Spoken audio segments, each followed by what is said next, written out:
Né? Eu vou começar essa live, assim, essa aqui é uma live complicada e é daquelas lives assim, que eu tenho certeza que vocês vão gostar dela. Altas chances de coringada, vamos ser honestos isso, altas chances de coringada. Mas eu vou tentar não fazer besteira hoje, tá? Então, vamos tentar entregar uma live muito boa, vocês merecem uma live boa, uma live pra gente botar a bola no chão. E aí, nesse sentido, eu vou tentar... Eu vou tentar explicar o que é o retrato que eles fazem da gente e o que nós precisamos fazer com eles, ok? Porque eu tento entender, assim, de onde o Charlie Kirk é um extremista. Porque o extremista pode ser um extremista no discurso e um extremista na forma, certo? Por vezes eu acho que a imprensa confunde forma e conteúdo. E eu começo pelo Bolsonaro. O Bolsonaro, ele sempre foi um político muito convencional. E aqui no Brasil a imprensa o tratava como um extremista por conta da sua forma. Na verdade, o que eu sinto a imprensa tinha um desprezo que eu também tenho pelo linguajar e pelas simplificações muito burras que o Bolsonaro fazia. Então o Bolsonaro, ele era muito assertivo falando burrice de um jeito burro. Isso irritava a imprensa, isso irrita as pessoas, isso é quase uma questão de classe, né? Em que o vocabulário da pessoa fala, esse cara é um jeca. Mas o problema é que a mesma imprensa valida e acha lindo a simplicidade, a brejeirice do Lula, né? Os erros de português do Lula são erros libertadores, os erros do Bolsonaro são sinal de extremismo. Então, um cara como o Bolsonaro, nesse sentido, ele provocava essa vibe na galera. E aí eu acho que era um cara que era jogado no extremo por conta da forma. No conteúdo do Bolsonaro, eu nunca vi coisas muito extremas. Tem umas declarações aqui e ali, mas muitos políticos de centro já tiveram. Então, não é sobre isso. O Bolsonaro, inclusive, teve um governo tirando as burrices. E aí, no final do mandato dele, uma vontade de dar um golpe de Estado e uma tentativa atabalhoada de fazer isso. O Bolsonaro foi um político convencional, ele foi um presidente da República convencional e ruim. Mas ok, eu posso botar o Bolsonaro de direita, não consigo colocar ele como um extremista de direita. O Charlie Kirk, por mais que alguém vai achar que algumas posições dele sobre movimentos identitários sejam mais à direita, assim, o Charlie Kirk representava na maior parte do tempo o pensamento do senso comum e do cidadão comum. E ao representar isso, e ao apresentar isso, vamos dizer, de maneira respeitosa, mas desafiadora, através dos debates que ele organizava em campos de faculdades e tal, ele provocava uma reação da esquerda em que a esquerda ficava atarantada, maluca. E qual o problema que tornava a esquerda maluca? Eu não quero me repetir nisso, mas vocês entendem. A esquerda professa um conjunto de valores muito diferentes dos nossos.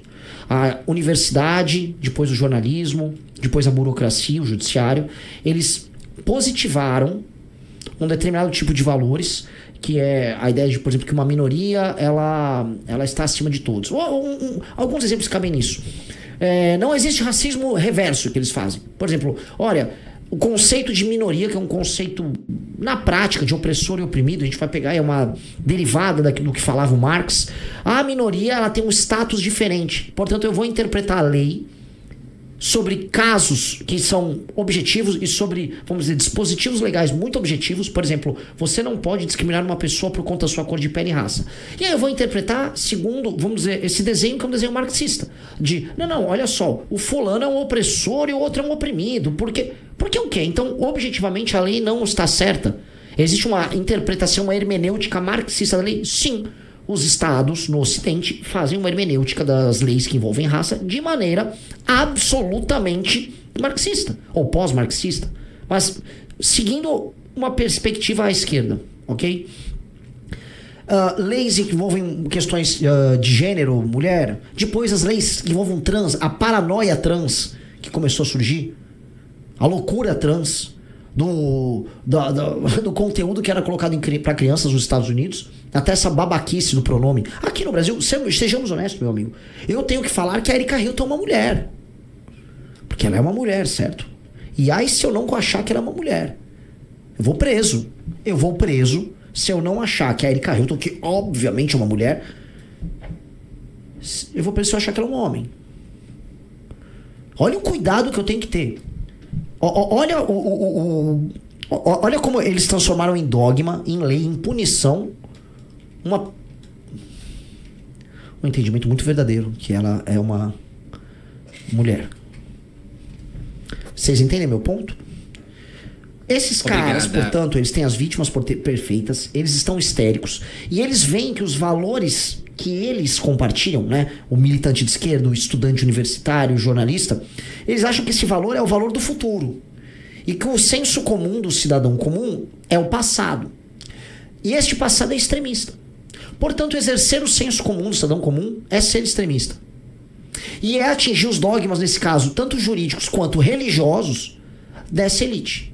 E aí essa elite começa a achar que é um desrespeito você defender o senso comum do avanço da religião deles. Então eles avançam com a religião deles, e aí você fala, não, olha só, eu acho que só existem 2 gêneros. Não, como assim? Isso é transfobia. Você está pregando a morte da população trans. Esse é o termo que eles levam. Portanto, o Charlie Kirk, ele é um extremista e tem que morrer.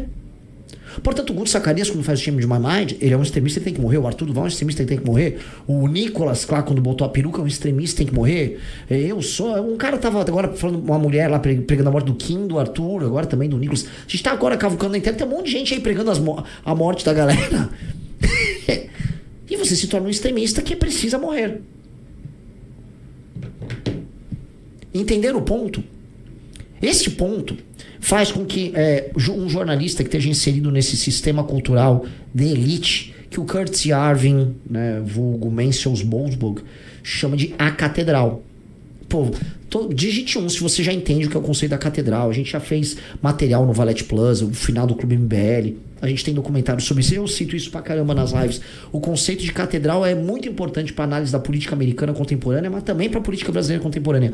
E é importante vocês entenderem isso pra gente, né, avançar com as nossas discussões, tá? Então eu espero que vocês saibam, não, eu entendo o conceito de catedral, tá? E entendendo o conceito de catedral, eu avanço.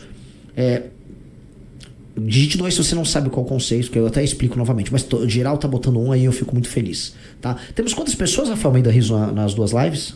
1.250 no seu canal e 3.900 no canal do MBL. Tá, no MBL já tem 4.000 e outro tem... Então a gente tem 5.200 pessoas em 8 minutos. Começamos bem, tá?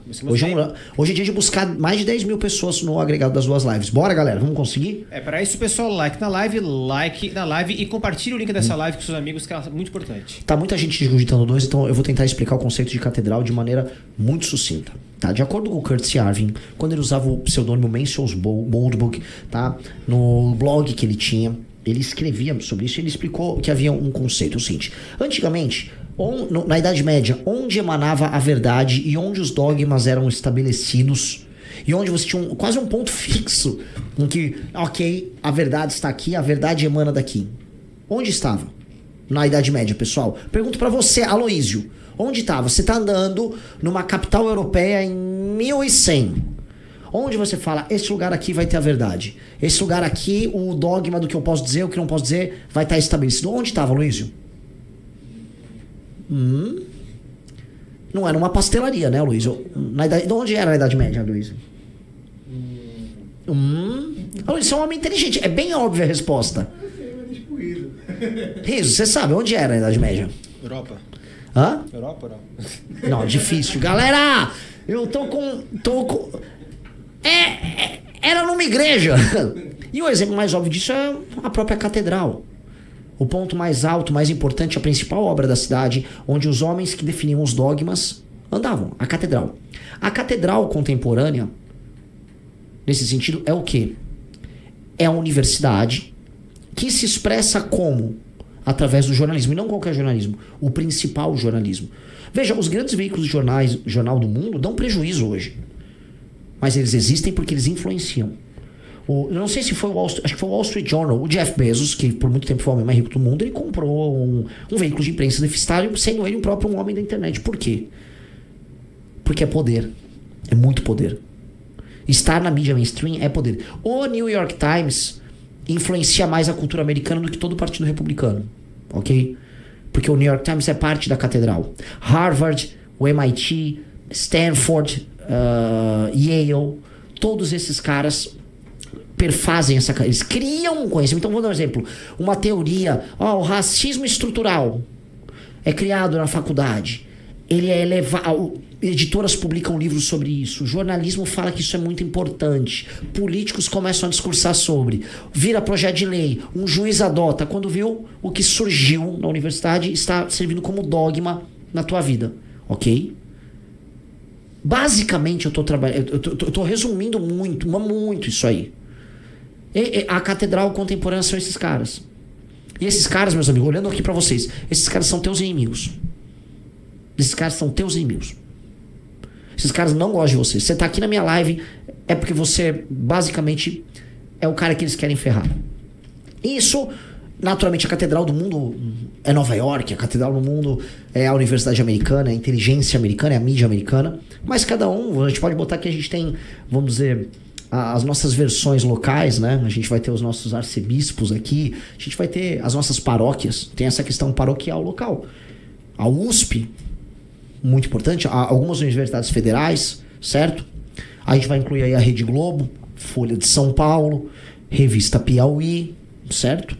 E esses caras, nosso judiciário, é uma elite intelectual, que se fala, frequenta os mesmos lugares, assistem os mesmos filmes. Para essas pessoas, o filme, como é que é? Eu Ainda Estou Aqui, é a coisa mais linda do mundo. Os filmes são feitos sobre as histórias deles para que eles assistam. A cultura é criada para obedecer os sonhos deles. E você não concorda com isso. Você sente que isso não faz sentido. Ao não concordar com eles, você é um extremista. Igual a igreja tratava em alguma medida pessoas que rompiam os dogmas da igreja. Tipo as cruzadas? Não eram as cruzadas. De pegar o caso dos cátaros e outras, vamos dizer, heterodoxias ali que foram fortemente pisadas ali pela igreja. Né? Você vinha com uma heterodoxia e, nesse sentido, a gente pode ser tratado como um cara que está professando a religião errada, a religião a ser substituída, tá? Naturalmente, né? Como há um processo de transição em que eles estão se impondo como membro de uma nova religião e esmagando a religião pré-existente ou a cultura pré-existente, há luta. Só que você tem que entender que é a luta. A maior parte das pessoas não entendem que é uma luta. As tais das guerras culturais. As guerras culturais que nós vivemos são basicamente a luta entre o senso comum, a cultura e a religião anterior, ou seja, o mundo comum e os conceitos que vocês acreditam comum, tipo família nuclear, heteronormatividade, cisnormatividade, que eu acredito e defendo, ok? Contra um mundo que se impõe contra a gente, ok? Ok? Vocês entenderam? Tô colocando aqui, tá? Nossa, não param de ficar me notificando aí, cara. Alguma coisa tá acontecendo. Ok. Enfim, o meu vídeo tá rolando alguma coisa aí. Tem um monte de gente mandando mensagem. Essa guerra, tá? Ela vai ser dada no meio das palavras. E a melhor maneira de você destruir alguém nessa guerra é tratar esta pessoa como Qual é o maior xingamento político que existe, Riso? O maior xingamento político? Fascista. Ou Nazista. Ou seja, quando você, dentro da ordem política vigente, quer ofender a pessoa da maneira mais torpe possível, de modo a retirar o debate público, você vai tratá-lo como um fascista ou como um nazista, certo? Pergunto pra vocês, por que xingar a pessoa de fascista ou de nazista é o maior dos xingamentos dentro da ordem política atual? Algum motivo tem. E existe um motivo. O motivo é que o evento fundante da ordem liberal a qual nós vivemos, a ordem liberal que está caindo, o evento fundante foi a Segunda Guerra Mundial, com o grande trauma da Segunda Guerra Mundial, que foi ali o Holocausto. O Holocausto foi o trauma e o ponto de partida de uma ordem liberal. Ou seja, nós não queremos mais viver os horrores que nós vimos na Segunda Guerra Mundial. Dentre todos os horrores da mortandade, da guerra, do uso de armas, da bomba nuclear, o pior foi o Holocausto. O uso de um aparato técnico humano frio, imparável, para colocar pessoas, seres humanos inocentes dentro de vagões e numerados, levados para campos de concentração para serem sistematicamente mortos, como fazem com boi no matadouro.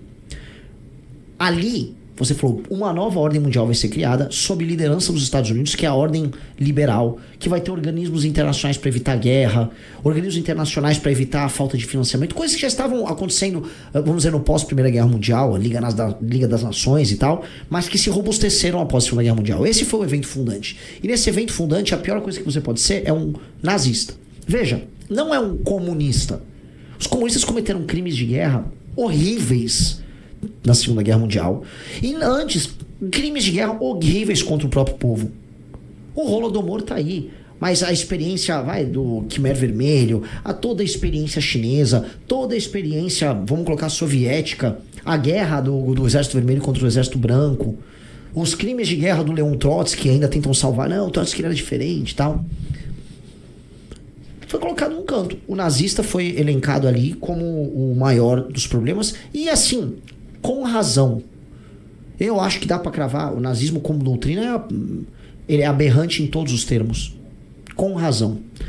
Logo, as pessoas evocam, portanto, que você é, dentro da ordem liberal, o problema, porque dado que na ordem liberal é a catedral quem dá as ordens, a catedral vai determinar que você, quando não aceita ela, você é nazista.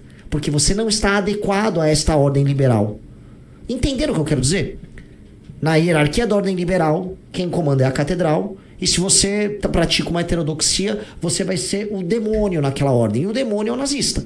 Então você vai ser tratado como nazista. E como se trata um nazista, senhor Rafael Almeida Rizzo? Plau. Certo? Então o uso da violência é justificado, não é que é apenas justificado, o uso da violência é necessário contra você. O uso da violência é fundamental. O uso da violência é educativo. Só que, eis o erro da direita. A direita, em grande medida, e olha aqui a parte que eu tenho que continuar. A direita parte de uma premissa, tá?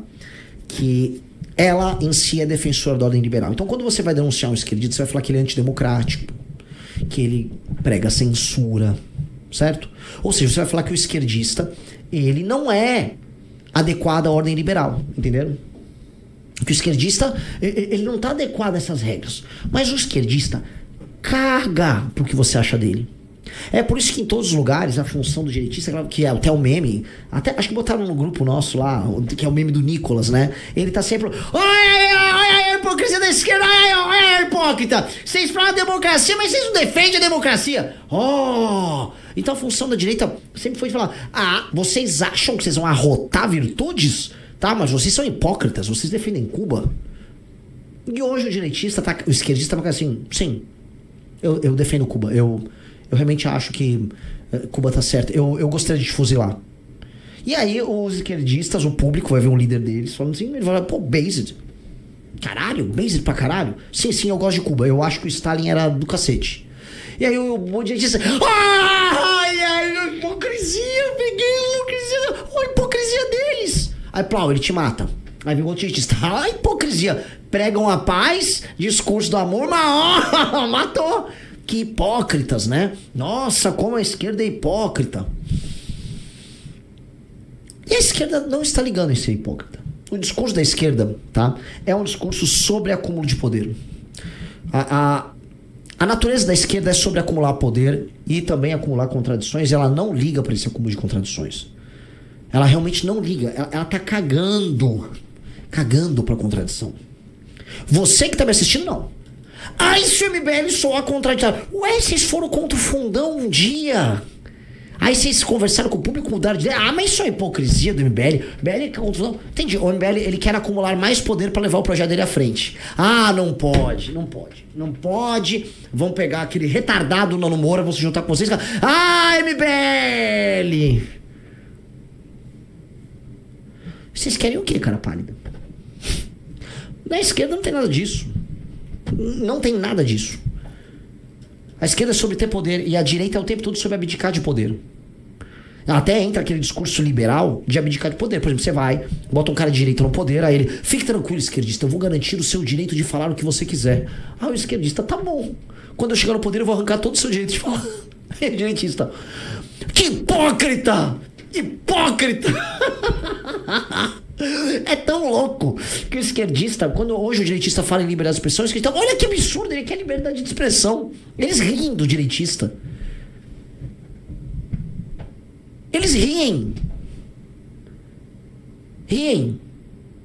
E aí, se um direitista retirar o direito deles à liberdade de expressão, eles vão denunciar, eles vão ser os defensores da liberdade de expressão. E eles não estão ligando se isso é hipocrisia, eles estão cagando. O Pedro Filho falou, o vídeo de vocês tem muito disso. Lógico, isso aqui é uma crítica ao MBL. Eu tô zoando o Nicolas, mas eu posso zoar o Kim. Ou o Renan Santos. Posso me zoar. Eu falando da hipocrisia, assim, gente, não dá pra aturar esse duplo padrão da esquerda. O esquerdista ele tem um duplo padrão porque ele tem um comportamento psicopático. Que ridículo, sou. Que ridículo. Que babaca. Foda-se, Renan Santos. Eu sou um bosta. Pronto. Pra não ficar... Tá? É que eu xingo que os bolsonaristas, eles são só isso. Porque eles entenderam que isso é o que dá like. A gente meio que tava nessa... Como eu posso colocar? No mito da caverna do Platão. A gente também tava na caverna da denúncia da hipocrisia. A gente ousou sair. Compramos nossa valete, passamos a produzir o nosso próprio material intelectual, fomos estudar outras coisas e hoje a gente tá em outra. Eles estão lá denunciando a hipocrisia porque o povo de direita, volto a colocar, é um povo, em geral, cristão. E uma das coisas, vamos dizer, que uma pessoa que professa a sua fé faz é denunciar aquele que professa uma fé falsa, uma fé hipócrita. Né? Aquela pessoa que ela vai no culto e é de um jeito, mas na vida pessoal é de outro. E aí esse comportamento vira um comportamento denuncista. E como isso funciona na vida particular, é um comportamento inclusive muito feminino, eles acham que vai funcionar na política. Inclusive um comportamento até de cancelamento e tal. Tipo, que hipocrisia! Olha só como ele é hipócrita! Agora, na esquerda não tem nada disso. A esquerda professa, né? Vamos usar. Olha, eles põem né, o John Lennon, give peace a chance. All we are singing is give peace a chance.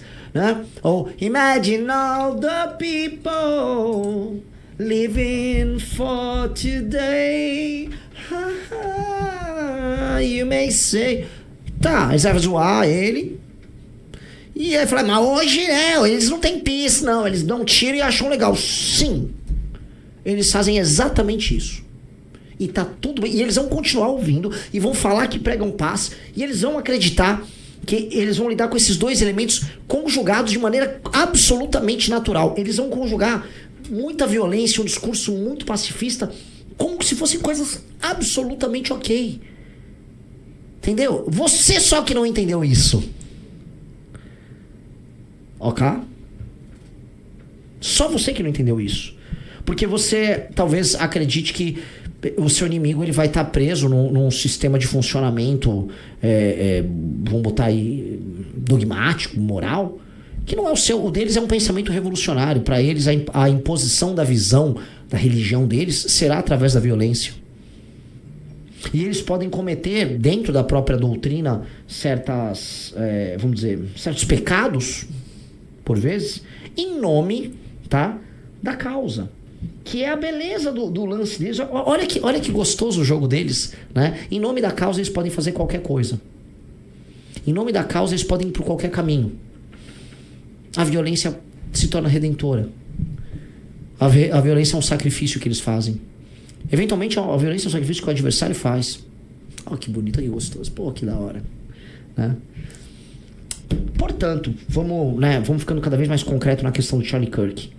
E para chegarmos aqui em nós. Portanto, é válido e é ok fazer o que fizeram. E os agentes que estão dentro da perspectiva de esquerda tentarão, a todo custo, o tempo todo, normalizar o que aconteceu, dado que esta normalização não apenas lhes beneficia, mas ela aponta a outros alvos. Ela faz com que outras pessoas que professam a visão de mundo do Charlie Kirk sejam entendidas como passíveis do uso da violência. Dado que são o quê? Extremistas. E são extremistas são o quê? São nazistas. E contra o nazista, o que você pode fazer? Você pode matar? Na verdade não é que você pode, você deve.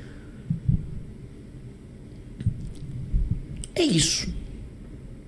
Agora, o discurso da direita tem que largar de ser esse discurso otário. Uma das coisas que nós temos que parar de fazer é parar de ficar falando por aí que nós defendemos a liberdade de expressão irrestrita. Eu vou arrumar essa briga.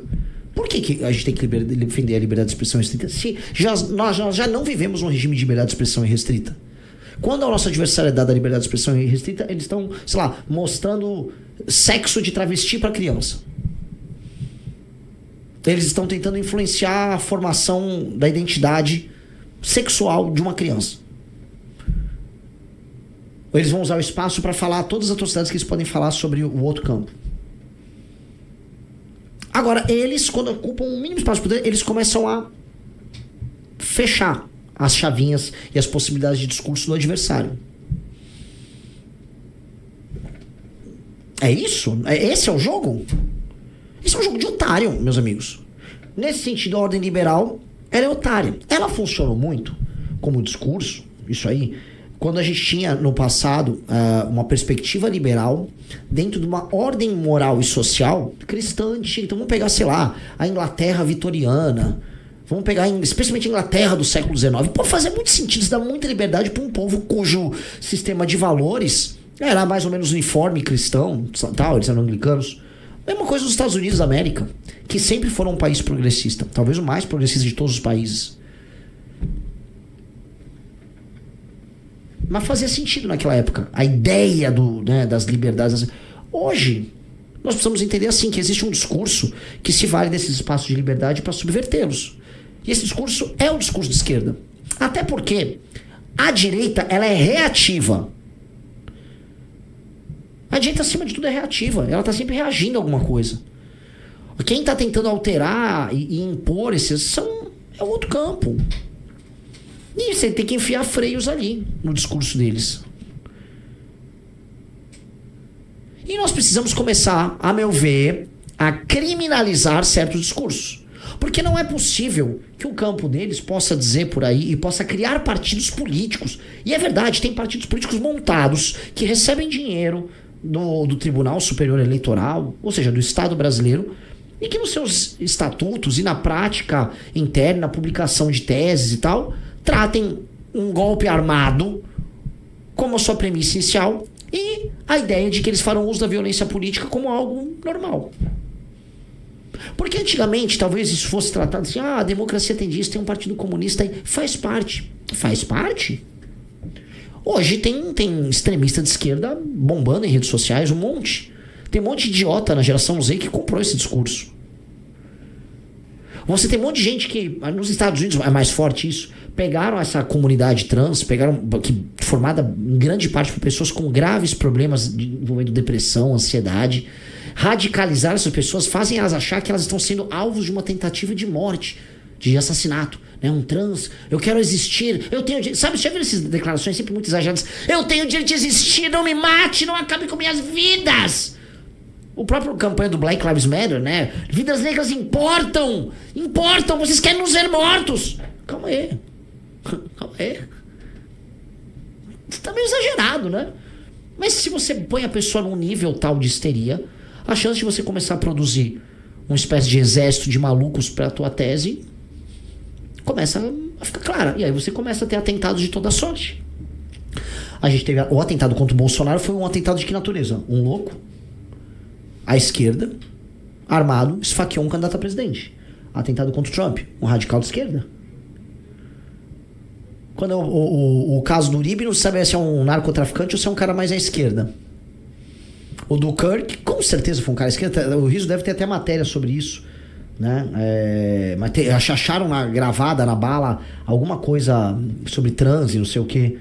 Boa parte da agenda que ele tocava era sobre essa questão de transgêneros e tal. E tava com razão, tá? Isso é uma loucura.